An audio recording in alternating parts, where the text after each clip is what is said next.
Hey, what's up, guys? I'm back with another one. I know last video I did speak about how I was going to introduce several people that I've been in communication with.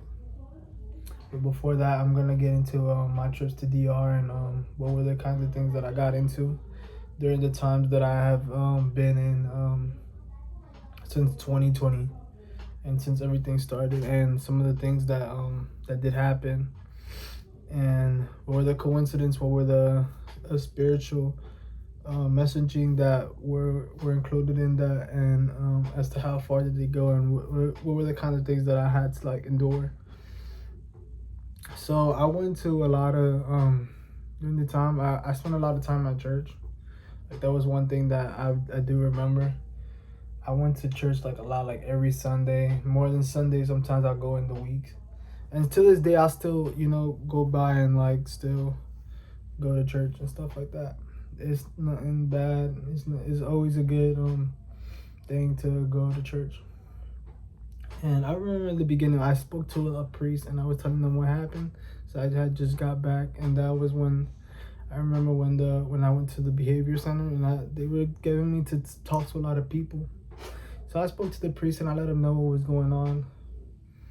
Well, I didn't let him know like everything that was going on, but for the most part I gave him like a small gist of what was going on, and telling him that I was impressed. I was a little bit skeptical in the beginning because there was just certain things that I had never told anybody or like let people in. So like talking to people and letting people know in the beginning, even though I do know now that it was like very dire and very substantial, to let people know that I was going through an emotional and physical thing, especially to the point where I was like, it made no sense to me, or something that was out of my control. So I do know now that being in the headspace that I'm in now, and thinking about it now, and thinking about everything that was like I was going through, that that speaking to people and reaching out to people and letting people know, not only that but also like reaching out, like messaging people, and talking to people and letting people know was dire. I remember this one even a little before that, when I came back from Pennsylvania, which I spent like a couple weeks with my uncle up there in Pennsylvania, which I did mention a long time ago. But I was like suicidal at the time, so it was just like what was going on and what were the messages that were going in. And I remember I having to speak to Indians, so who knows during this time. So I was doing a lot of meditating, a lot of yoga inside of my house, and I was doing a lot of dieting. So who knows that this was like the perfect time for me to talk to a yogi, or talk to somebody who was of Indian religion, so that I could talk to them and let them know that what was going on during the time. And for that, seeing how far would that go, and what kind of therapy, or maybe I might even get to travel over there to India to let them know what was going on, since at that moment I was like a very important person in the world. And like I said, my grandfather was a military sergeant, and he was the general of Santo Domingo. So some people may be questioning like, why aren't you like big, why aren't you on TV? But like, that's not how technically it goes. It's like the real world. So certain things, you can't get up there. It's not always like the opportunity to get up there.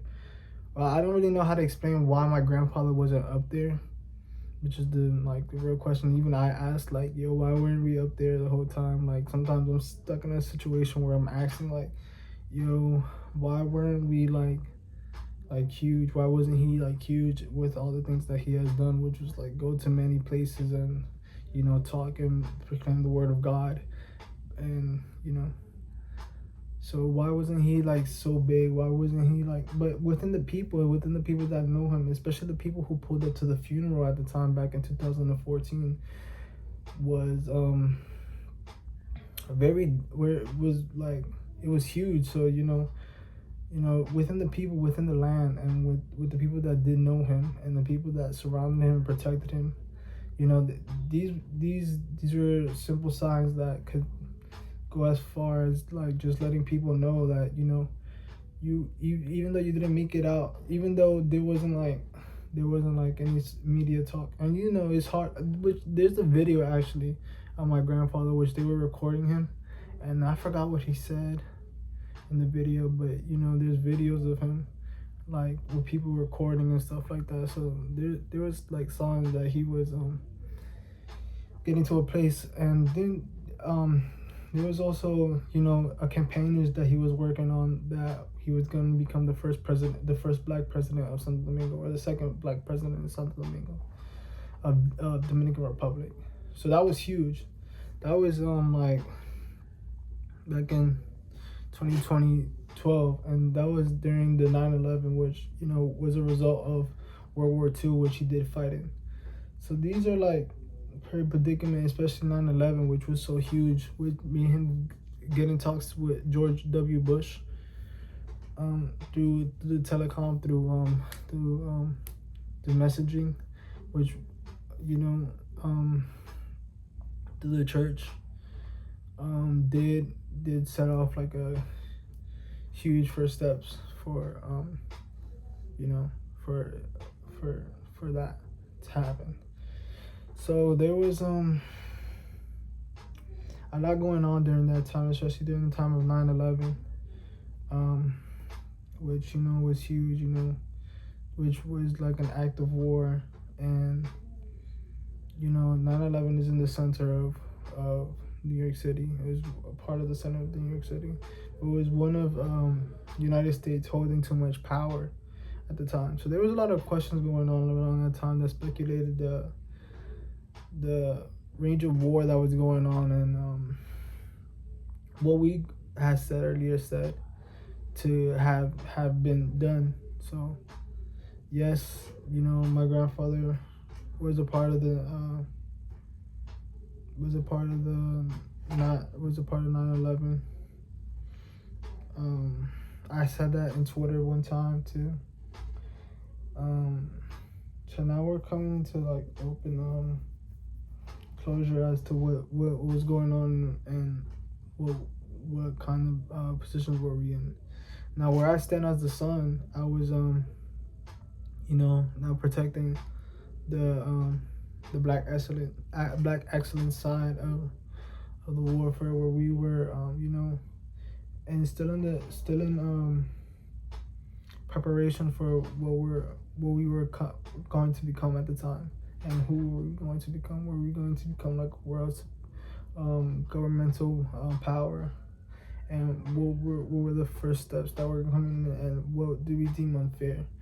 One casual thing that was deemed unfair was just the imperialism and the colonialism that did happen during that time, and the right to become, you know, in speculation, something like the rights that some people had around us, that you know, were seemed to be unfair and seem to be unfit to the rulers or those people that to our neighboring countries. So that only brings us to the result of, like, you know, inequality and stuff like that. And during that time, earlier that time, you know, there was a lot of black inequality, and Indian inequality, and Native American inequality, and Caribbean inequality. So there was a lot of things going on that to this set did bring us to the point where we were just a little bit tired of being underneath the United States. So one thing was declaring war and ending dictatorship. You know, especially in the Caribbean islands where dictatorship was huge. But back to what I was saying. So where dictatorship was huge. Dictatorship was huge. It was something that, you know, felt unpleasant.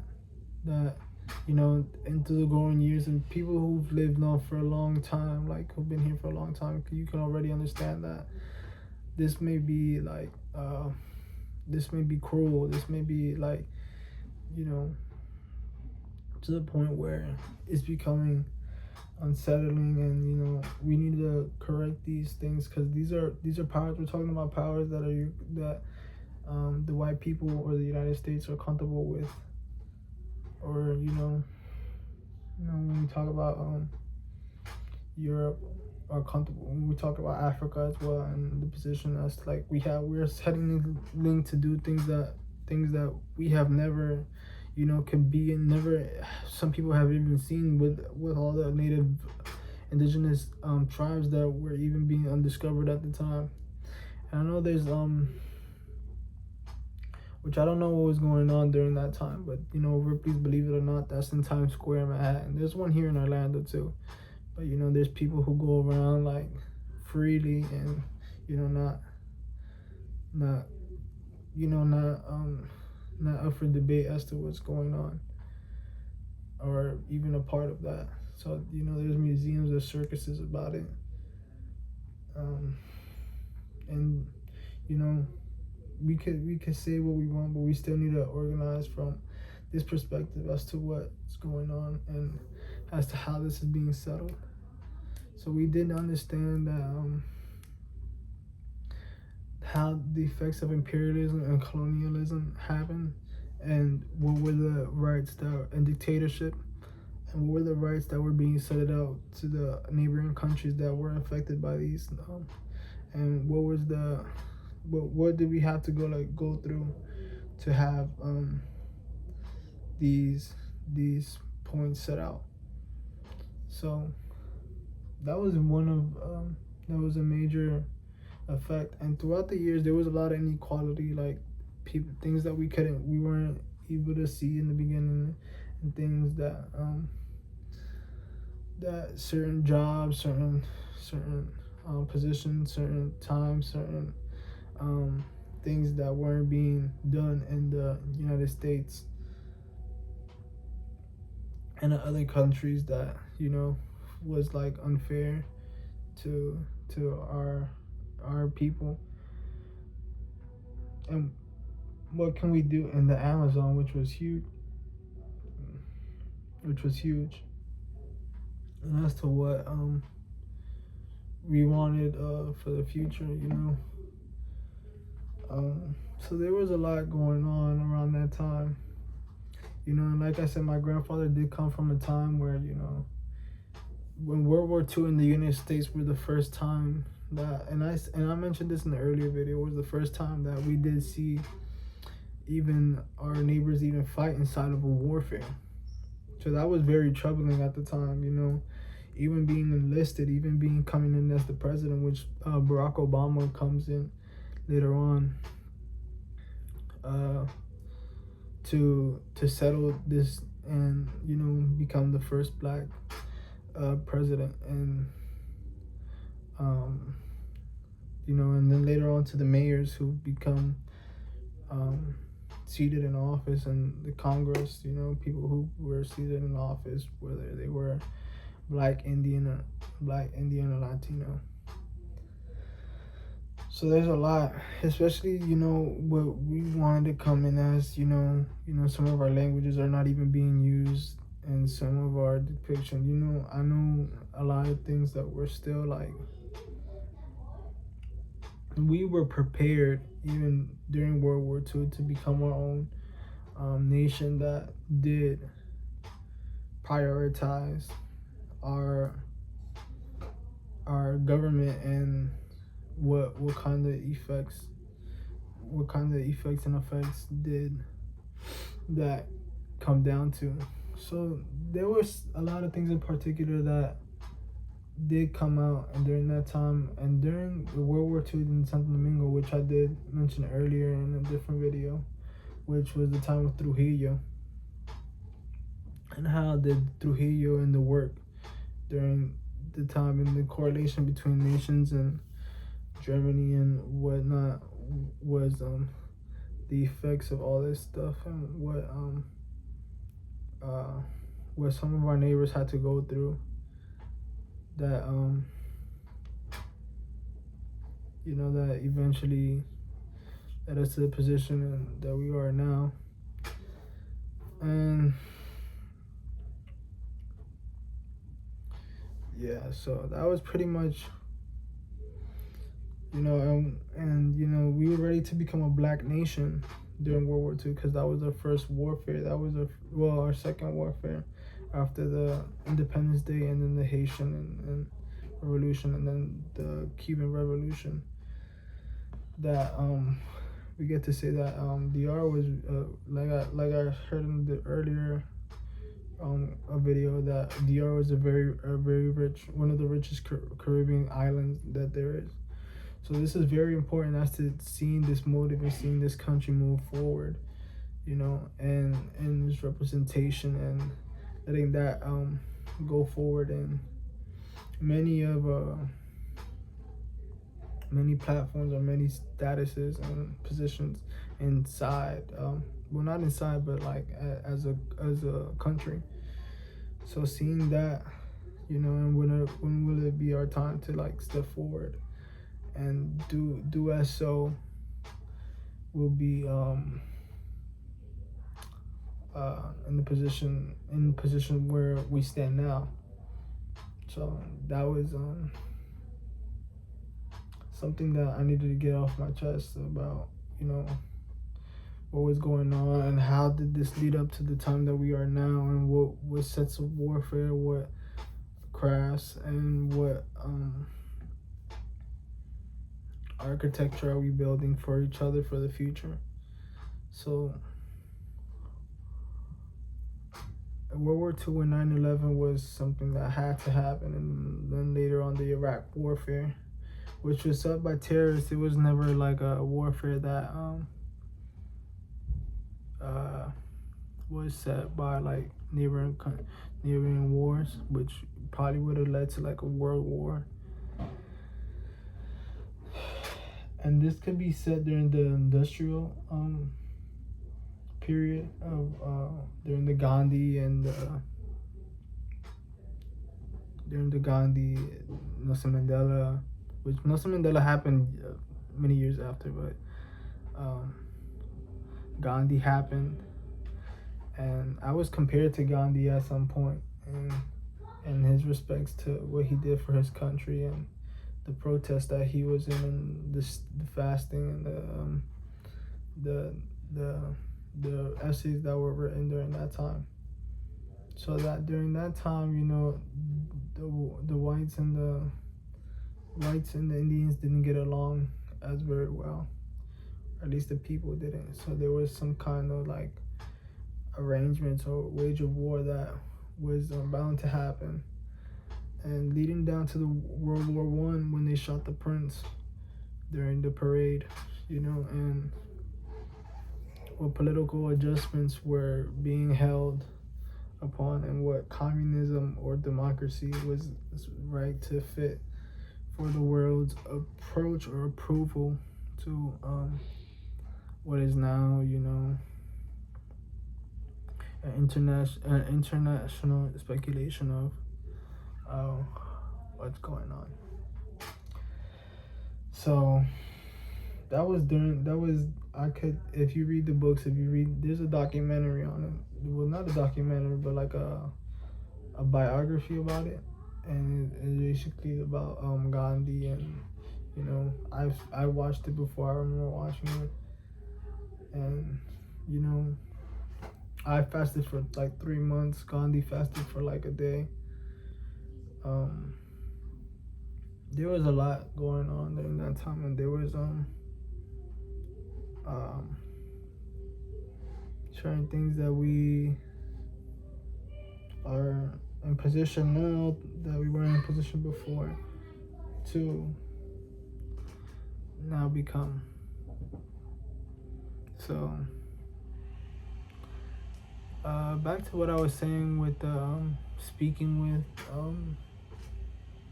the priest. So I spoke to the priest, and then all we did was pray after that. And I spoke to him about, not feeling well, not being in the right state of mind. There's been a lot going on, and how I could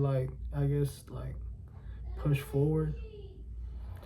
Fast forward, we were in like a sit down position in Florida, where I was fasting, and pushing out some governmental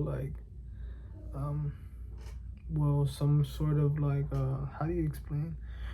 Um, like I was pushing for some like paperwork to get done, or um,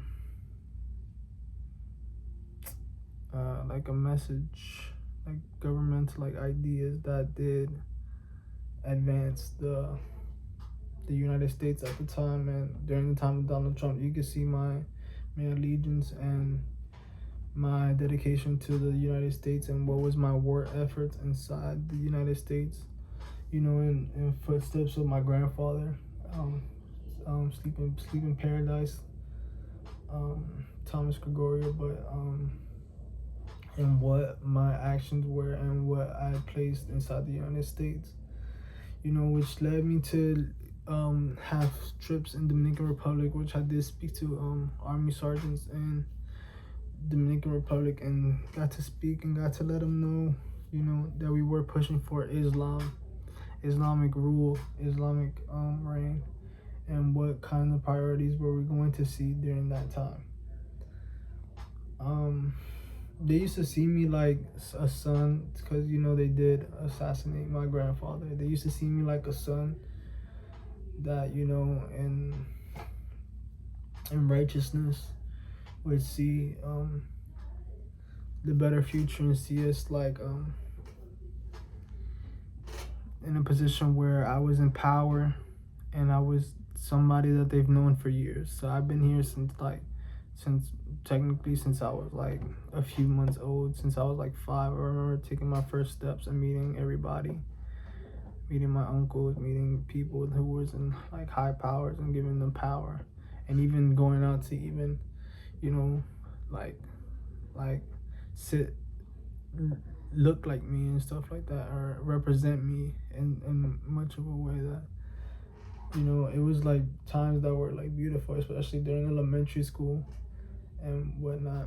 So I did got to go to a base. We went to like a party, and we went to a base, and it was for the naval of Dominican Republic, and I got to speak to some sergeants and telling them what plans that we have for Africa and for the Dominican Republic and the Lesser Antilles, and what were we planning to do worldwide, continental, with you know, countries from South America and Africa, and you know, Palestine, Afghanistan, Iran, Saudi Arabia, you know, mostly the black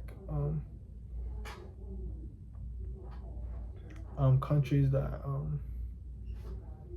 which there were some Asian countries too involved too. And what were we trying to push? And China at the time,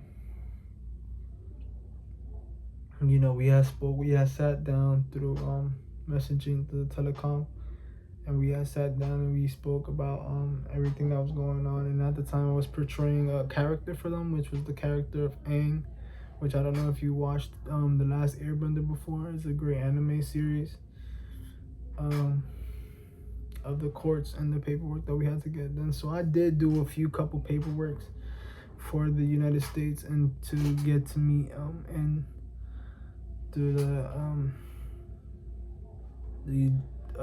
through the government and through the courts, which I did explain in the last video as to how I feel about protests rather than debate, speech, essay writing, or lecture inside the courthouse, and getting that done, and explaining as to why we are in a position where we're having conversation of you know, of moving forward, moving the United States forward, and planning to have this status, or this idea pushed forward inside the United States. And what was it for, and what kind of moments were we having in the United States that we were giving, you know, birth to a new nation, new country, a new uh, ideology that did provide sanctions that, that one can only dream of or one can only believe of. And that was the things that I was part of, fasting and working with Islam by their side. And I did get to meet a couple Islamic brothers through the police force, through the military, and some blacks and some Hispanics too that did come out and do something. But in my part, I couldn't go in as deep because I did have something that stopped all that limited me from becoming in the true position that I was. And that was the psychosis that I had that put me in the downfall, that I couldn't be in the position where I could participate the way I wanted to, or come to the years that I was in part of the United States.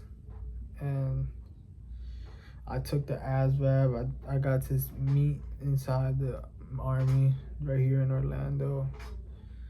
I signed up more than 2 times to see what was gonna happen. And they called, they let me know that I couldn't join because of some stuff that I had going on. So that was more so what was going on at the time. So I did go to the DR a couple times. I remember going to like a retreat, which for those who don't know what a retreat is, it's whether it's a Catholic church that does it,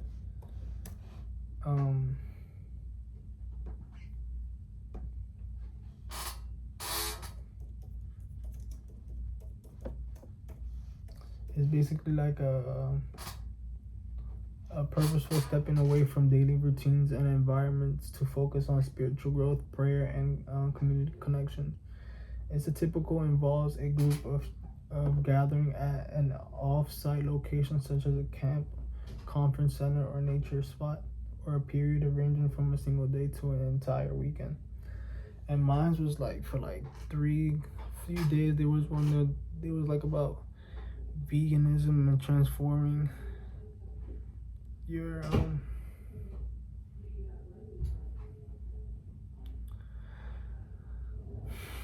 meals into like a different. And it was I got to do a couple things. Like we had to stretch in the morning, we had to do daily routines, we had to keep track. I remember eating, the food was good. We stayed there for a couple days, with a couple other people, and the view was beautiful. Like it was I know it was like I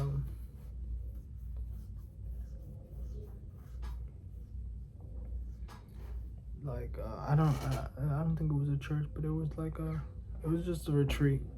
That was one of them. And then there was another one that I went to that they had, and I met this which was thing. But there's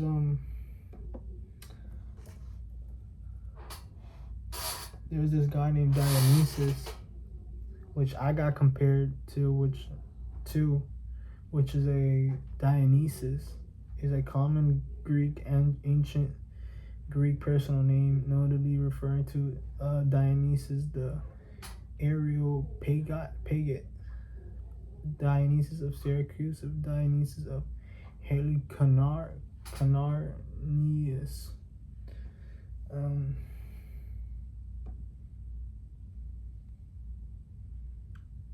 which he is the god of wine making and theater and religious ecstasy, which he represents fertility, festivity, ritual madness. Wine and alcohol culture, patron of grape harvest, viticulture,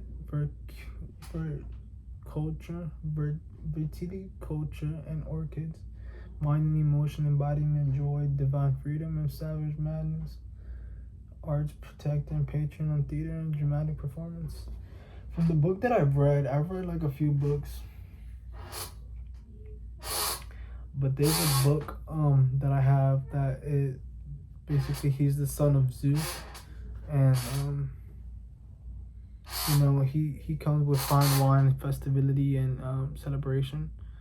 So that was like the Greek god that they said that que me pertenece a mí, como like in English, like that resides within my category, and that was basically what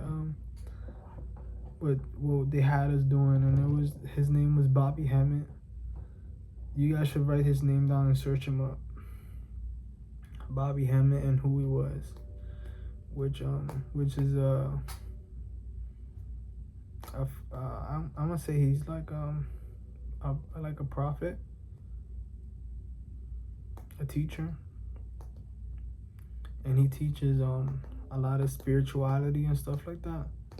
Not only spirituality but history. So it's like a philosophy class, but it's like offset. It's like mostly meant for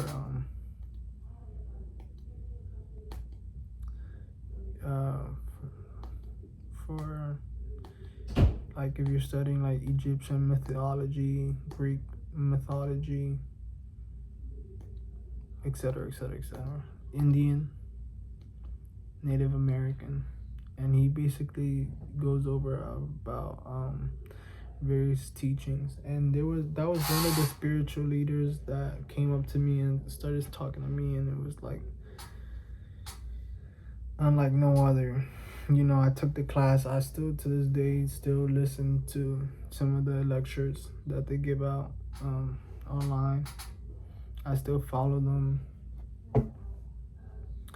It's called like Serious Times, which I think Sirius is like a star, if I'm not mistaken. What Sirius stands out for. Sirius is the divine personification of the bright dog star in ancient mythology, most notably identified as the Greek deity Canine, Sirius, and Egyptian goddess Sopdet. Known as Sirius, meaning scorching or sparkling, the entity was believing to bring the dangerous midsummer heat waves and droughts that intensified this summer power. Which I think Sirius was like what our universe is called, but I could be wrong. I could be wrong about that. So that was one of the many things that happened, and his name was Dionysus, and there was a chance for me to get on a religious platform to talk to, through Catholic religion, and get to meet people and get to talk online and introduce my spiritual awakening. I still have his phone number, so maybe I hit him up soon and let him know. But they had so many stuff going on in that church. I remember there was this girl that she reminded me of. Her name is Madison, and she played like a lot of movies inside Hollywood. Madison Pettis, something like that, and she was representing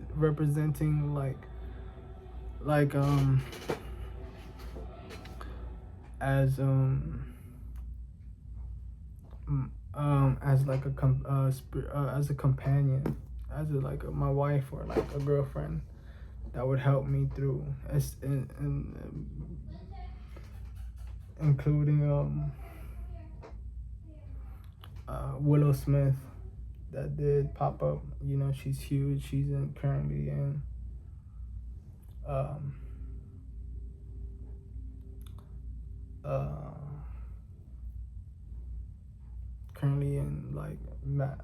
inside the media and promoting her albums, and she's doing a lot of spiritual music too. So I got up, and basically they were showing me like, who did you get, and it was basically I got girlfriend, and it said give her a hug or give her a kiss. So I went up. It's a little funny, but I got up and I gave her a hug and a kiss. And then, whatever happened after that happened. And that was pretty much,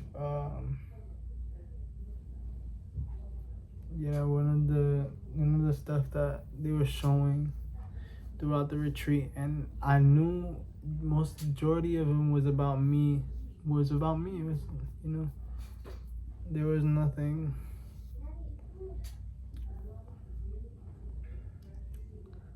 that you could say that it was just it just felt right. It felt like like they put up the ceremony for me, like I was one of the welcome guests, one of the honorable guests, and we got to sit out there and listen to the word of God. And it was a beautiful sermon. It was a beautiful proclamation and preaching that we had to go through. And those moments like that I spent in DR, it was like a beautiful moment being to spend time with people, people that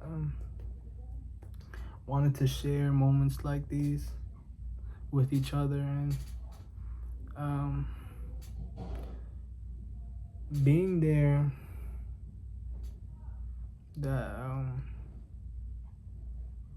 would start like something for the next couple of steps for DR. But that's not the only time where I went out, because I have cousins. I went out and spoke to some people or got into like a retreat and I'm gonna go to one in Canada soon that did put me in a position where it was where there was honor. And I remember this, and that was when I forgot how to say it, but it was like a amen, like when you say amen, and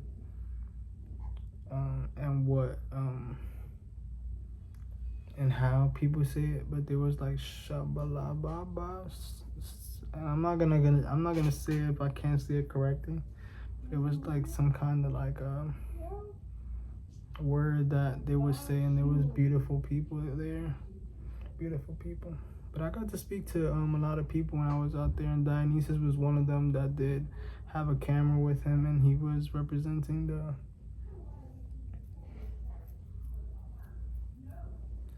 the church religion. And I remember I spoke to a priest, and not in this one but in a different one, that his name was Brunal Dragon, and he was a preacher, and he was one of the people that we were gonna go out to speak to in New York City, and how we were gonna get up there to Dominican parade and present our occasion to the world, and what were we gonna go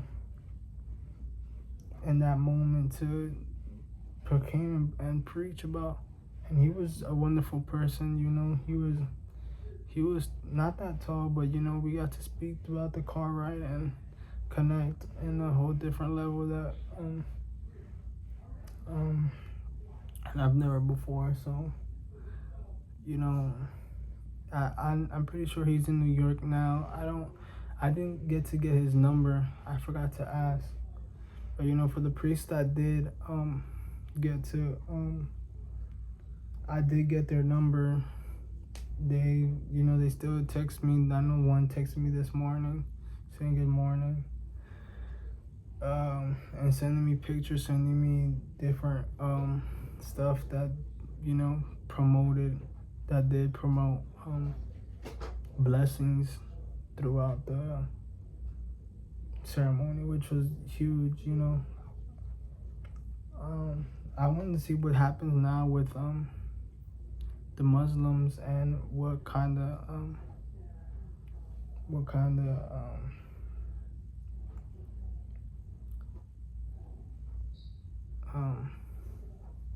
what kind of stuff that we put out with them, and what world, do they possess, and what kind of events can we do with them too. Like, do they have, I know they have like a lot of stuff in their country in Islam where you could go to walk for 42 days without food or water, and that's like the journey of Mecca.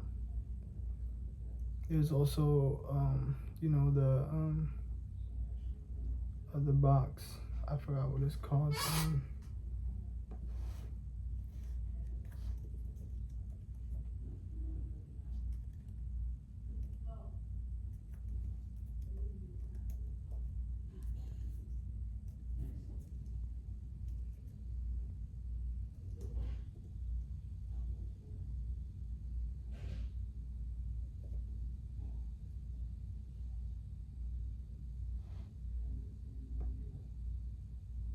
The Kaaba, which is the holiest sanction in Islam,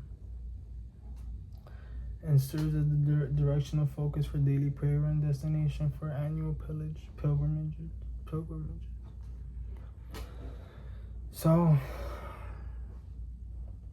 I got to speak to a lot of people. I got to speak to a lot of soldiers out there, and every time I go out there, I got to speak to them. I also have cousins who are still in the army,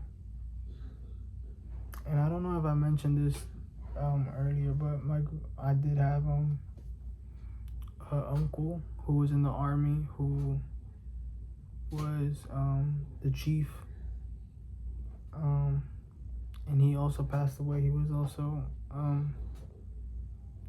assassinated,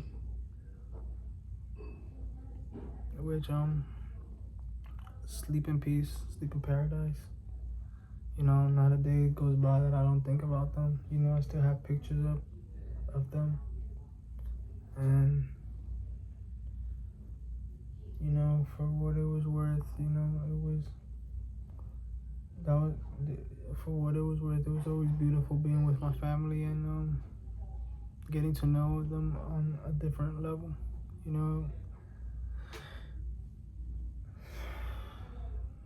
So it was very upsetting to see that happen.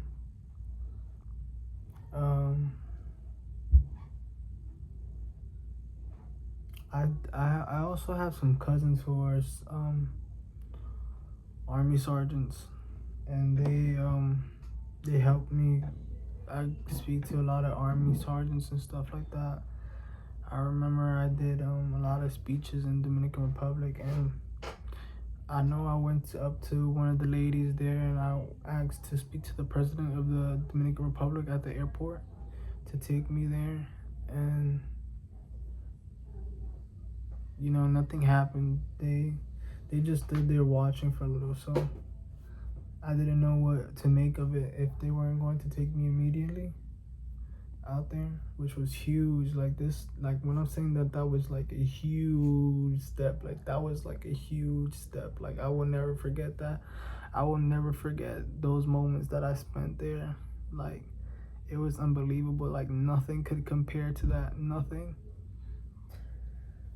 And having the opportunity to go do that, even though my grandfather was assassinated and stuff like that, and he was the general there, it was just like, and what could I have done, or what could I have said better to put myself in the position where I was being able to meet the president of Dominican Republic, or getting to meet up with the hires, excuse me, with higher which I'm already one of the highest ranking officials in Dominican Republic.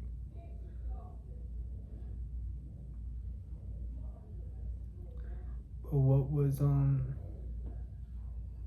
that position in, and what could I have done, or now what are my plans to now push that forward, and and immediately meeting up with these people, because I'm in a position now where I'm have finished everything that has set, and now we're in a position where we're moving forward to getting up there and speaking to presidents and stuff like that. So this is like my call on to the people to share, to like share and subscribe, so that I can get my word with the presidents and getting them in position to now speak with me,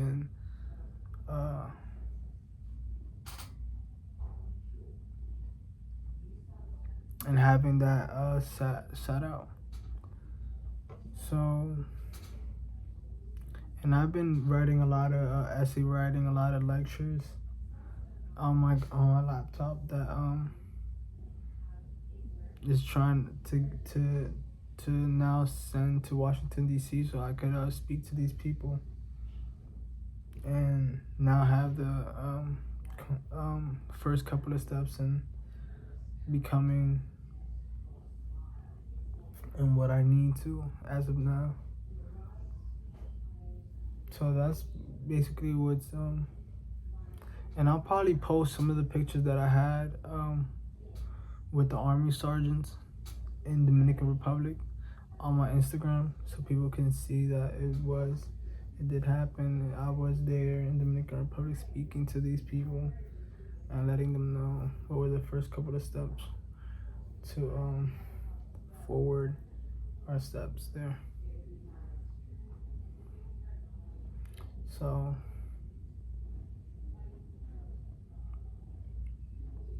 I got a lot of support from people in Dominican Republic and support in the United States too. So we are getting to the point now where we are reaching lengths that were unbelievable, and now making this time points that we do make it there, and we do get this thing across. So that's all I have for you guys today. We're already an hour in, so hopefully next time we'll be talking about a few other things that did supersede the